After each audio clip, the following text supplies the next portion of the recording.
So before we get started, I would like to acknowledge and give thanks for the opportunity to join you today from the unceded territory and homeland of the Algonquin Anishinaabe Nation. Wherever you are, please take a moment to recognize and respect the ancestral custodians, nations, and peoples who lived on these lands long before any settler, each with their own unique culture, language, and history. I invite you to drop your questions in the Q&A box throughout this 30-minute session, and we will try to answer them at the end. And as well, I see that Tiffany's just invited everyone to introduce yourself, perhaps tell us what your current role is and the organization you represent.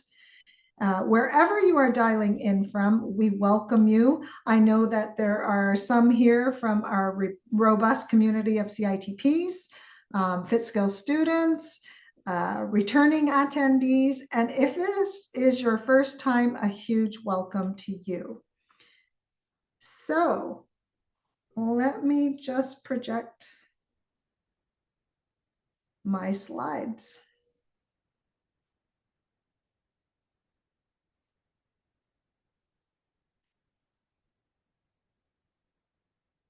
And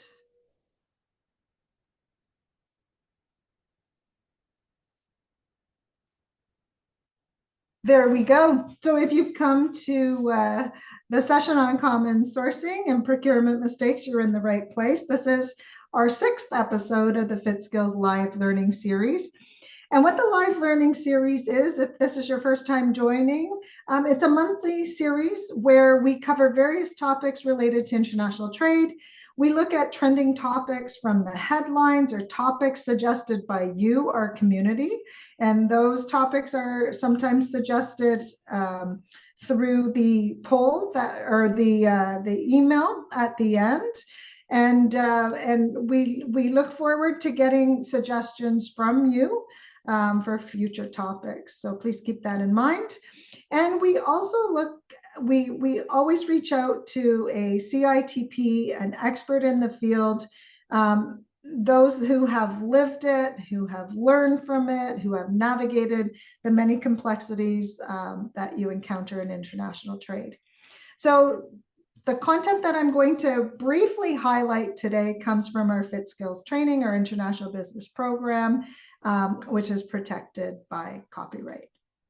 All right, so in the headlines lately, well, actually for the last couple of years, supply chain issues, supply chain disruption. So not that it started during the pandemic, but if all of us had a dollar, a quarter for every time somebody mentioned supply chain disruption at the beginning of the pandemic and throughout the few years from 2020 to 2022. And then now there's a lot of supply chain disruption because of the geopolitical tensions that we're facing, whether it's the tariff war or other geopolitical tensions. There's currently a lot of talk about supply chain issues, and that is one of the reasons why today we've decided to focus on procurement mistakes, best practices, when you are trying to find perhaps new vendors, trying to look to mitigate risks in your supply chain. So this is an image that we have here of an aircraft. As you can see, many companies, and it doesn't even have to be large manufacturers like an aircraft manufacturer, but many companies do have to become strategic when they're procuring products, when they're procuring components or services as well, for that matter. So this aircraft, you can see different components and where the components are coming from. So you can see the variety of countries that are shown. So today I'm just going to talk a little very, very briefly because I want to let our guest speaker do most of the talking today. So I'm going to go over a little bit about that make or buy decision, strategic procurement process, how to find suppliers or partners. I'm going to touch a little bit on best practices, but I'm going to allow our guest speaker today to dive a little bit deeper into best practices and common mistakes that are made. We'll allow a little bit of time for some Q&A.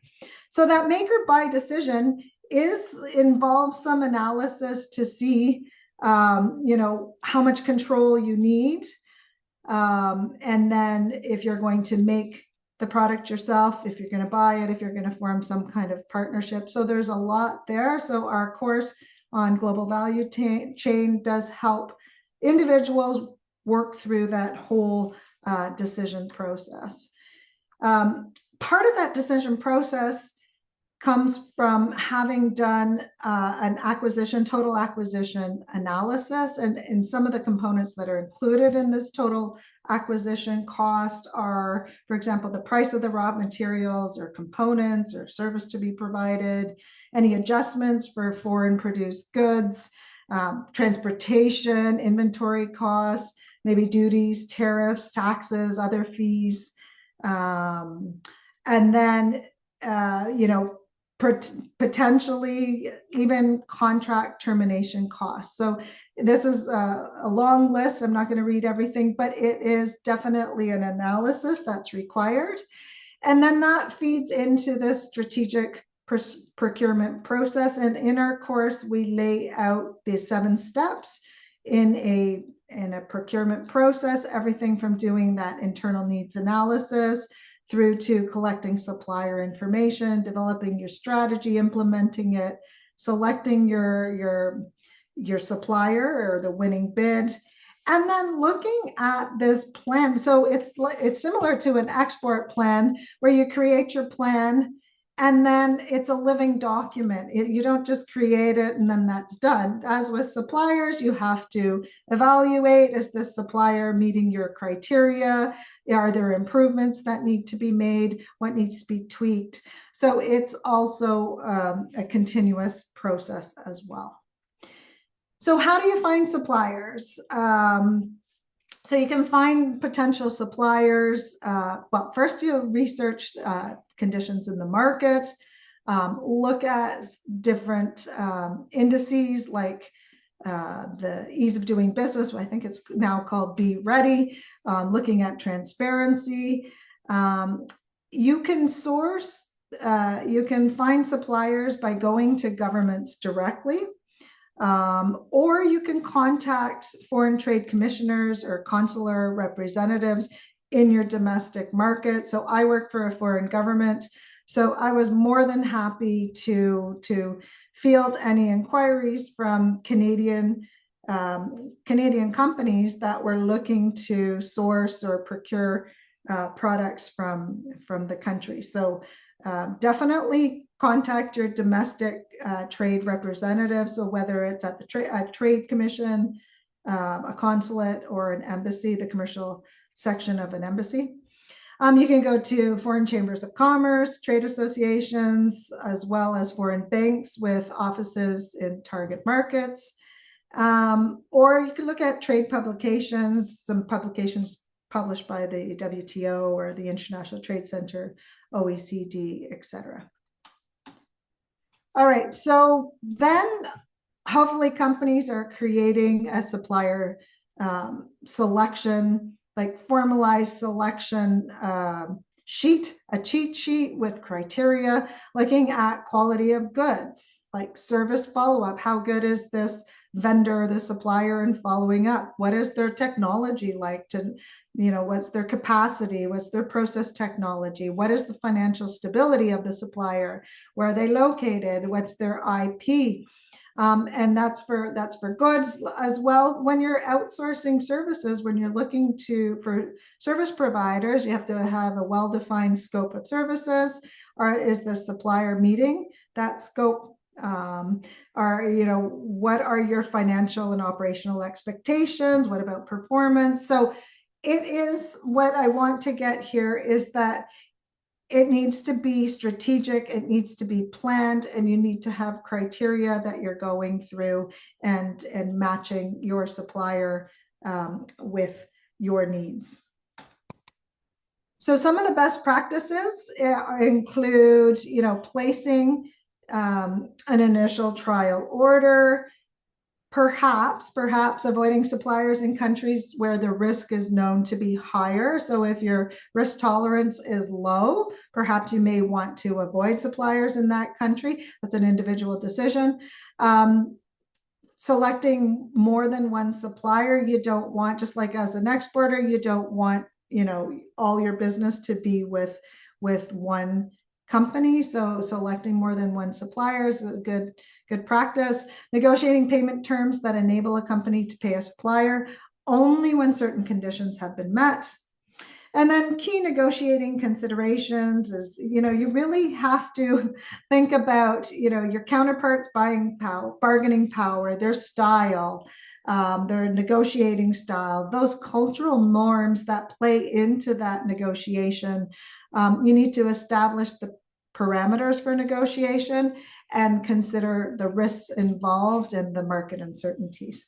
So I am going to leave it here because I think this is a good place to leave this, because I want to hear from someone that has deep experience in all things international trade, but specifically procurement and buying and selling products across borders. So Rahim Mohtaram is CITP, and I'm going to, if you allow me, I am going to read his bio, and I'm going to stop sharing.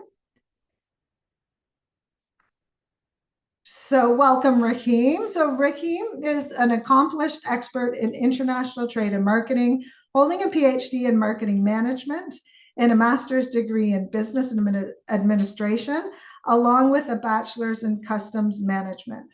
As I mentioned, he is a CITP, Certified International Trade Professional, accredited by, of course, the Forum for International Trade Training.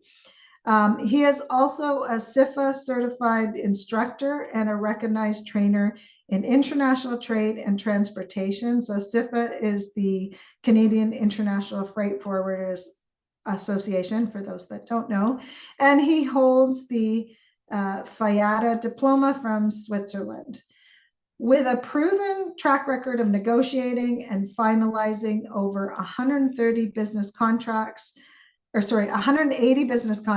across more than 55 countries, he really truly brings deep practical experience to his academic and professional endeavors. So I am absolutely thrilled to have you today, Rahim, and I would like to pass the floor over to you. Hello, Laura. Hello, everyone. Thank you so much for your invitation, and it would be an honor to be with you, ladies and gentlemen. So, if you don't mind, I would like to share my screen and start my presentation without further ado. So today we are going to talk about sourcing and purchasing pitfalls, or some mistakes that we may make. I try to give you some examples and explain things as easy as possible. The first point is starting long business relationships based on incomplete or vague agreements. This is a very common mistake. There are many things that we should consider when we want to sign a contract. And with due respect, I personally believe that lawyers may not have the complete, let's say, skills for drafting a good international contract. We need to have a team of people who have legal expertise, financial expertise, technical and commercial expertise. We need a team to write a good contract. And at some points, maybe one, let's say, confusing word may affect the contract in a negative way. Like, for example, we have written that the product will be delivered within 10 days. But what does 10 day mean? We have many types of days. We have calendar day, we have business day, we have days which are written in a kind of acronym called SHINK, for example, Sundays and holidays included, or Sundays and holidays excluded, and many other types of days when it comes to international trade. For example, we have a specific kind of day which is called weather working day, and that is very used in somehow vessel chartering and some other situations in international trade. Or I have seen many contracts that they mention that dispute settlement will be done based on arbitration, but when it comes to arbitration, we need to define a lot of aspects, like who should pay the cost, when should be the arbitration used, There is the venue of the arbitration or how many arbitrators we need and many other details. So we need to make the contract as accurate as possible. That is number one. And it depends on especially technical aspects and financial and commercial aspects. The second point that I have here to share with you is about avoiding formal contracts due to overconfidence in mutual understanding.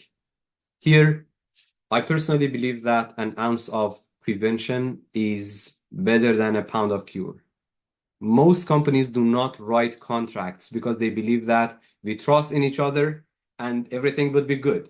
But I usually say that you read your contracts 2 times. The first time is when you sign it. The second time is when a problem is happening between the parties. And the second time we read it more carefully. But at that point, it's a bit late. And we need to write good contracts and do not just trust our verbal communication. Of course, in some countries, in some cultures, people, in many countries and many cultures, people honor their verbal promises, but it's better to write a contract. I believe that contracts for less than $50,000 may not be that much effective in international courts because it doesn't even worth it to go for an international arbitration or an international case. But even having a contract like that is better than not having it. It can prevent some problems between the parties. So I suggest that we always write a contract. The next point is selecting suppliers solely through online searches without due diligence. This is a very common mistake, especially with the small and medium-sized organizations. They just search the net and some B2B websites, which are very well-known, and I'm not going to mention any of them, but it is important to, as Laura mentioned, check the features and details and the credibility of the supplier. We need to have some criteria, but those criteria should be tailor-made. The criteria for buying, for example, wheat may not be the same as criteria for buying pen, the same as criteria for buying a laptop. So when you use some tables from the books, you need to modify them and you need to make some changes. And the next important point here is to always, I say always, do a kind of technical visit. Go to that country one time, visit their factory, visit their location. And when you are in a technical visit travel, it has many details, but just a kind of quick advice is that try to visit 4 sections, 4 departments. You need to see the raw material warehouse, finished goods warehouse, production facility or site, and their office. And in their production site, the most important part is their lab. Do they have a lab or not? How are they checking their quality and managing their quality? And this is something critical when it comes to due diligence and checking their performance. Let's see, instead of just reading or just checking the data. I have had many experiences in technical visits, and it needs a kind of skill. Like when you are visiting a factory in country A, and the guy who is taking you to the factory is claiming that I am the CEO, and you are in his or her car waiting 10 minutes in front of the door to allow you to just enter the factory, something is wrong. Maybe this person is not the owner or the CEO or the right person. Maybe this person is just a trading company. So we should be cautious about many details when it comes to technical visit, but that is highly important. And the kind of personal advice is that do not show too much happiness or do not show too much satisfaction when you are visiting their technology and you are surprised. Try not to declare it, not to show it, because when the negotiations start, they may put more pressure on you because they understand that you are happy with what they have. So to some extent, hide your happiness. The next point is taking high risks by trusting product samples without securing legal safeguard. That is highly important. Many of us receive a sample, test the sample by our own experience, and then say, okay, that's perfect. I have been in many occasions when the sample was not really manufactured by the seller or by the supplier. It was just a sample taken from someone else. So whenever you get a sample, you first should deliver it to a lab. and test it based on specific standards or based on your ITP inspection test plan. And make sure that the sample is exactly what you want, and then attach the specifications to your contract as attachment number 2, 3, 4, whatever. It depends on your contract. But if you test the sample and you believe that the sample is really good, perfect. But write it down in a measurable way. If a commitment is not measurable, that commitment is not that much valuable in your contract. So I'll always try to write down obligations or commitments in a way that you can measure it. I will deliver you in soon future doesn't have a specific meaning. I will deliver best quality doesn't have any meaning. Export packaging doesn't have any meaning. You need to define it. The next point is failing to consistently monitor and improve product quality over time. We need to always give feedback. When you see there is a problem in the product, you should send a notice. And that notice should be also implemented in your software for contract management. And that notice should be sent based on your contract features. So staying silent is not a good idea. Whenever you see that there is a deviation from the contract or from quality or whatever, you need to give feedback and you need to try your best to always improve the quality of the product. The next point is choosing the lowest price without thoroughly assessing the product quality. That is highly important. I believe that in purchasing, the first signal of cheating or a fake product or a low quality product is low price. Whenever you hear a kind of extraordinary low price, you should become suspicious and you should check more details to make sure that quality, we have right price and right quality. They should match with each other. And if the price is very low or if the price is very high, you should be cautious. And I have a technique in my negotiations. In some cases, I just ask for a very unacceptable low price and want to see my supplier's reaction.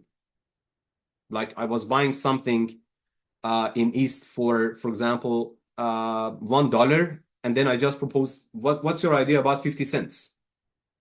If that person accepts my offer or if that person shows a lot of flexibility, I become more suspicious.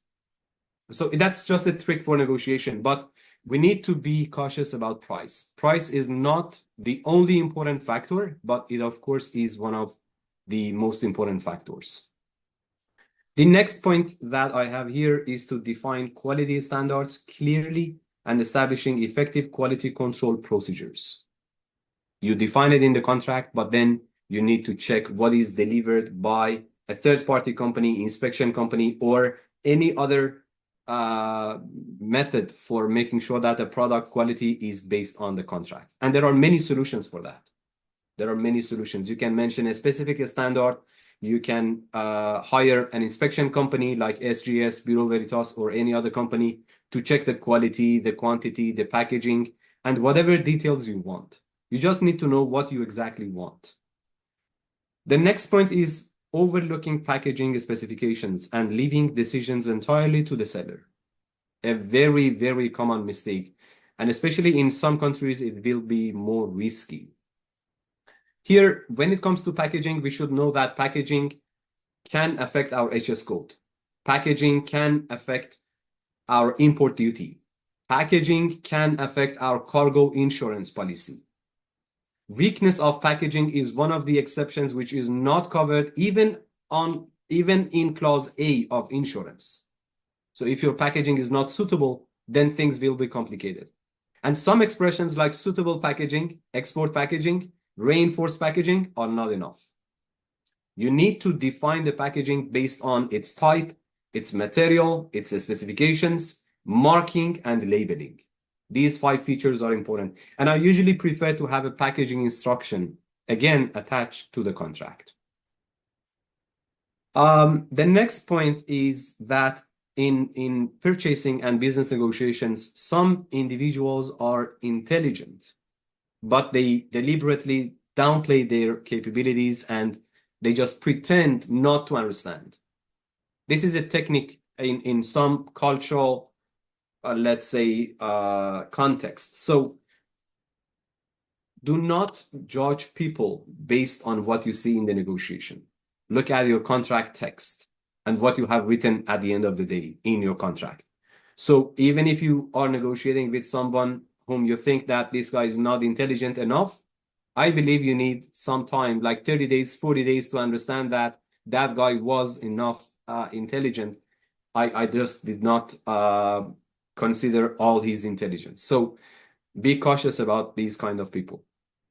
Always confirm mutual understanding in writing. That is the next point. There are many occasions that we believe that we have an agreement, but when we start writing, we understand that we have a lot of misunderstanding. So write clauses one by one in the negotiation session, or if you have a kind of draft contract, just agree on each article one by one, word by word, and then continue to the next point. In many business communications, we open too many concepts without closing each of them or closing any of them.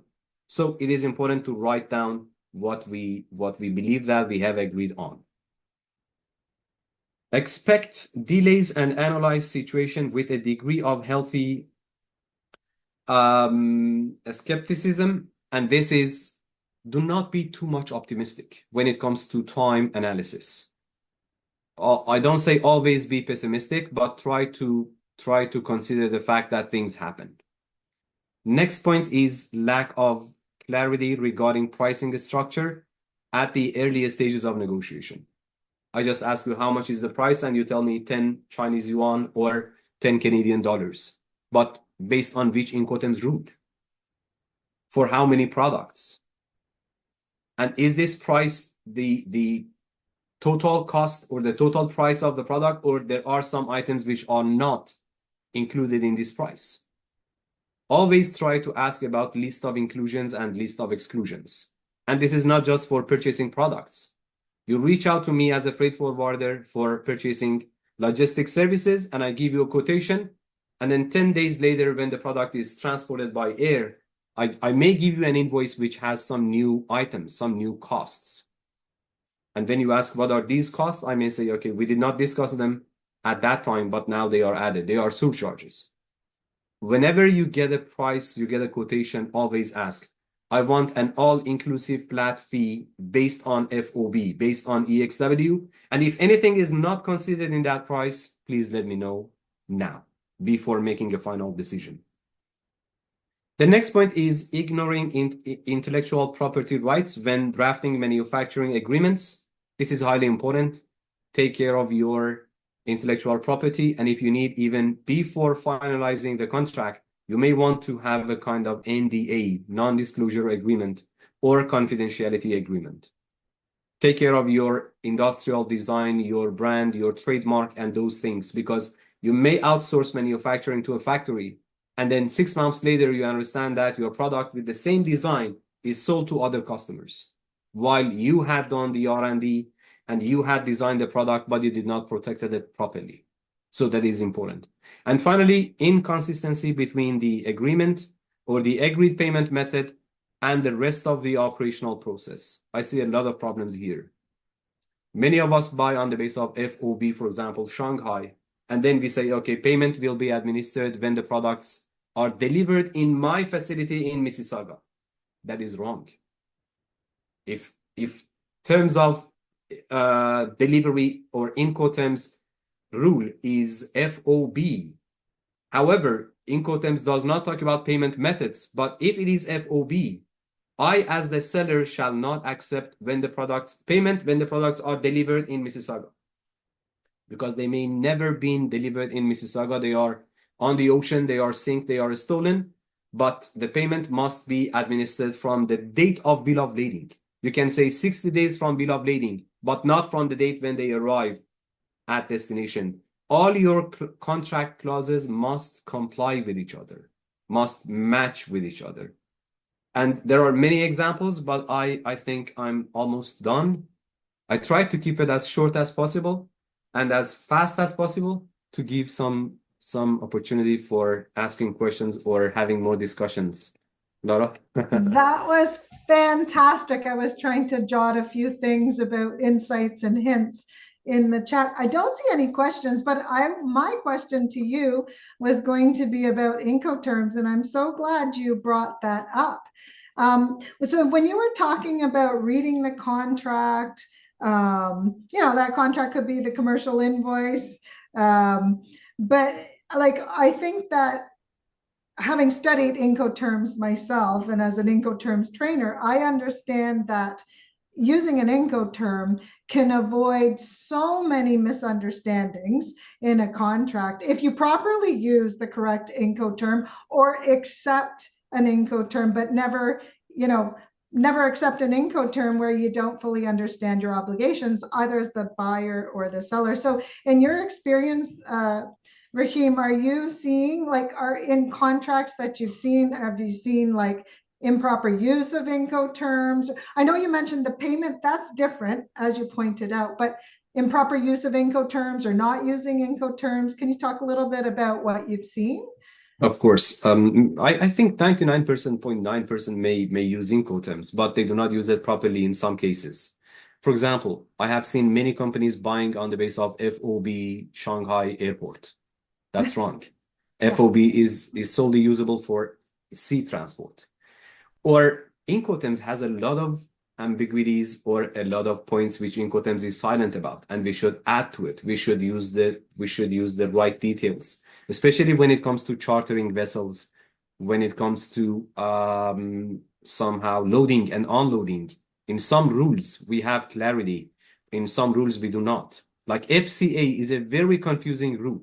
And not too many people understand it properly. Like when the seller delivers at its own place, what is the difference compared to when the seller is delivering at another location? Yes. And these details matter. I highly recommend our attendees to take that course of Incoterms if they have not. And do not believe that this is something simple. It is not simple. It is complicated, and it is highly important. It is just 3 letters, but Laura, usually say that this is equal. This is a 3-letter code, which is equal to 3 pages, at least. Oh, absolutely. At Yeah, least. that's good.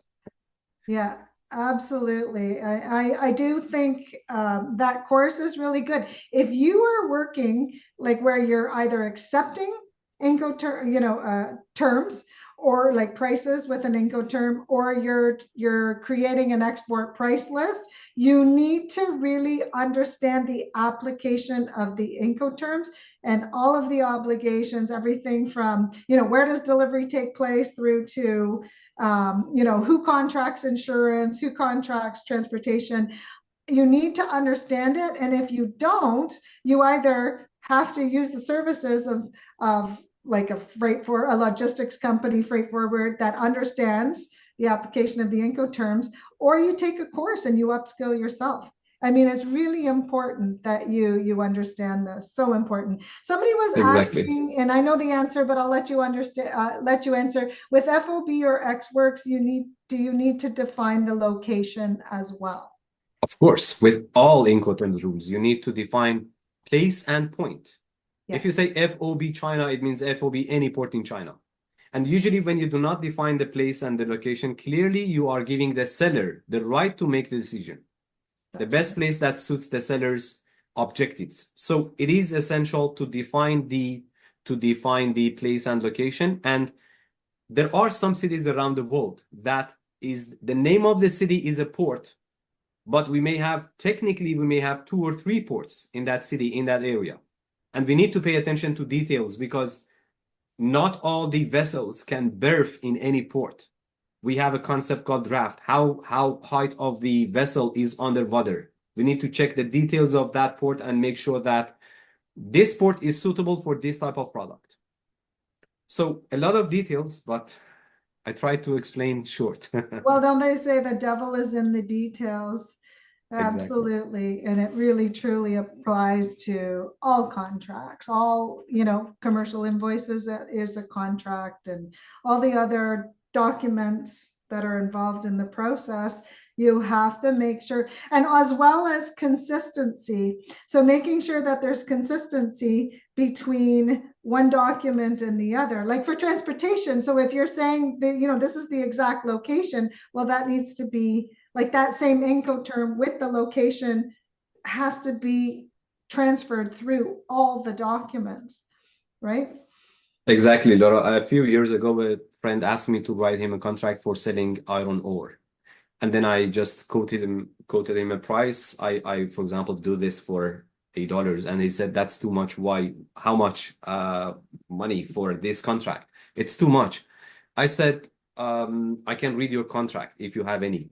They had a contract and they had two conflicting clauses in that contract. On one side, they had written delivery on the basis of FOB.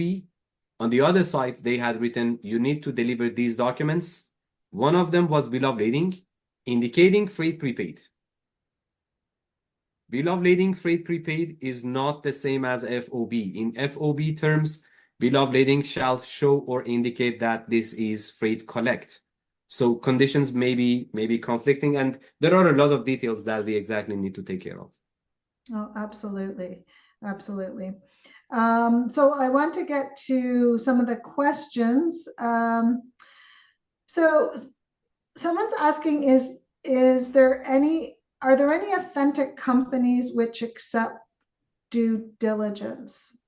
So I'm not sure. You can answer this one. It's for you.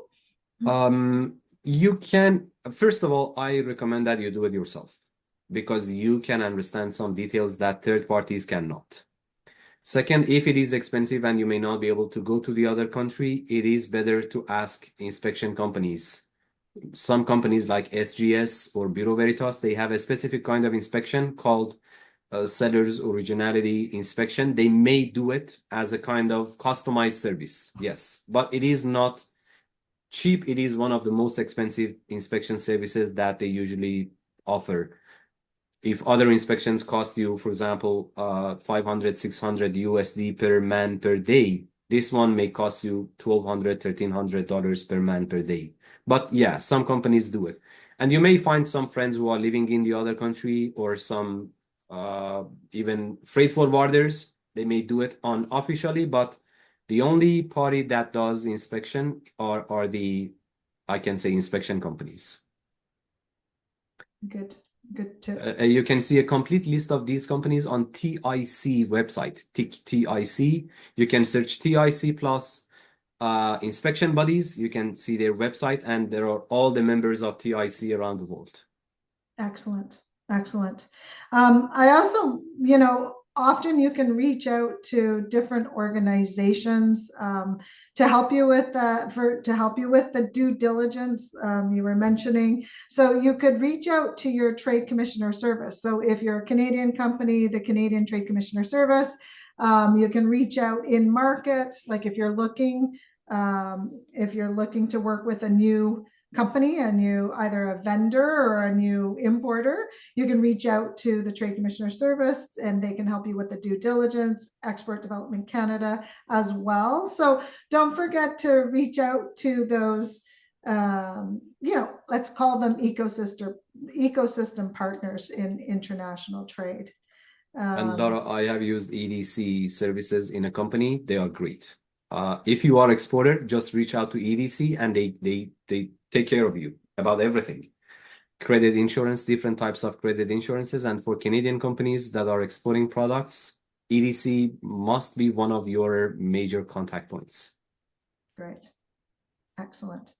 Somebody's asking, it's not really related to procurement and procurement mishaps, but I think it's a good question. And I mean, I could answer this, but I'm going to let you just provide perhaps a quick answer. So Amjad is asking, with tariffs these days, how do you diversify your export markets, specifically for Canadian exporters, agri-food exporters? So just, I don't know, just what are your thoughts on that? This is highly essential for all Canadian companies, and they should have started today. Tomorrow is late, maybe yesterday. It has a lot of solutions, but just think about search lead generation in export and then business communications. Business communications is not as easy as we think. Writing an email is not as easy as we think. It has a lot of techniques, a lot of skills are necessary. I just give you a very quick example and then go to the next one. When you want to write an email and introduce your company, always write a paragraph about the company that you are writing to. What do you know about them? Why do you think that they can be your customer or you can be their supplier? So commercial correspondence, business negotiations, internet search. Laura, I believe that these days finding potential customers is not hard, especially for Canadian companies. We need to just take the risk and start searching in Asian and African countries by analyzing data on trade map and on other platforms that are available for export data. That is highly essential and critical. Maybe in future we can talk a bit more about it in a separate session. Love it. So that's a great segue. I'm looking at the time. Thank you, everyone, for actually staying on 10 minutes later, but I wanted to ask you more questions as well. But so I just have to conclude here because we are past the half hour. Half hour is nearly not enough, but it's meant to be quick learning, diving a little bit deep, bringing our FITTskills International Trade Program to life with experts like Rahim. So the content today was featured from the Global Value Chain course, but we have 6 courses that you can see on the screen. By showing up today, participating, you will receive a code for a 10% discount off of any FITTskills course or workshop with the code that you see on the screen. You'll receive that in a follow-up email.